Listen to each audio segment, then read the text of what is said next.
Credit card ഉപയോക്താക്കൾക്ക് ഇരുട്ടടി. പലിശ പരിധി നീക്കി സുപ്രീം കോടതി.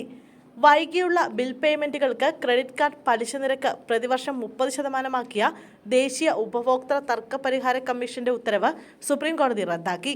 16 വർഷം പഴക്കമുള്ള കേസിനാണ് സുപ്രീം കോടതി തീർപ്പുണ്ടാക്കിയത്. ജസ്റ്റിസുമാരായ ബേലെ ത്രിവേദി, സതീഷ് ചന്ദ്ര ശർമ്മ എന്നിവരടങ്ങിയ ബെഞ്ചാണ് കേസ് പരിഗണിച്ചത്. ലക്ഷക്കണക്കിന് ക്രെഡിറ്റ് കാർഡ് ഉപയോക്താക്കൾക്ക് തിരിച്ചടിയാകുന്നതാണ് വിധി. നിശ്ചിത തീയതിയിൽ പണമടിക്കാത്ത ക്രെഡിറ്റ് കാർഡ് ഉടമകളിൽ നിന്ന് ഈടാക്കേണ്ട പലിശ നിരക്കിന് പരമാവധി പരിധി നിശ്ചയിച്ച NCRDC ഉത്തരവ് ചോദ്യം ചെയ്ത് standard chartered bank, city bank, American express, Hong Kong, Shanghai bank corporation തുടങ്ങിയ ബാങ്കുകളാണ് സുപ്രീം കോടതിയെ സമീപിച്ചത്.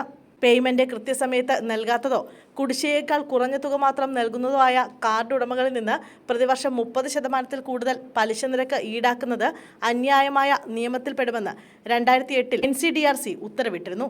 എന്നാൽ പലിശ നിരക്ക് നിർണ്ണയിക്കുന്നത് റിസർവ് ബാങ്ക് ഓഫ് ഇന്ത്യയിൽ മാത്രം നിക്ഷിപ്തമായ കാര്യമാണെന്ന് ബാങ്കുകൾ വാദിച്ചു. NCDRC പലിശ നിരക്ക് പരമാവധി നിശ്ചയിക്കുമ്പോൾ വീഴ്ച വരുത്തുന്ന ഉപയോക്താക്കൾക്ക് മാത്രമാണ് ഉയർന്ന പലിശ കൊടുക്കേണ്ടി വരുന്നതെന്നും കൃത്യമായി ബില്ലടയ്ക്കുന്ന ഉപഭോക്താവിന് 45 ദിവസത്തേക്ക് പലിശരഹിത വായ്പ സുഗമമാക്കി ലഭിക്കുന്നുണ്ടെന്നുള്ള കാര്യവും കണക്കിലെടുത്തില്ലെന്നും ബാങ്കുകൾ കോടതിയിൽ ചൂണ്ടിക്കാട്ടി. അതേസമയം 30% പരിധി എടുത്തു കളഞ്ഞതോടെ ക്രെഡിറ്റ് കാർഡ് പേയ്മെന്റുകൾ വൈകിയാലുള്ള പലിശ നിരക്ക് നിശ്ചയിക്കുന്നതിൽ ബാങ്കുകൾക്കും ധനകാര്യ സ്ഥാപനങ്ങൾക്കും സ്വന്തമായി തീരുമാനമെടുക്കാനാകും. ക്രെഡിറ്റ് കാർഡ് തിരിച്ചടവുകൾ വൈകുന്നവർക്ക് ഇനി മുട്ടൻ പണി വരാൻ സാധ്യതയുണ്ടെന്നാണ് സാരം.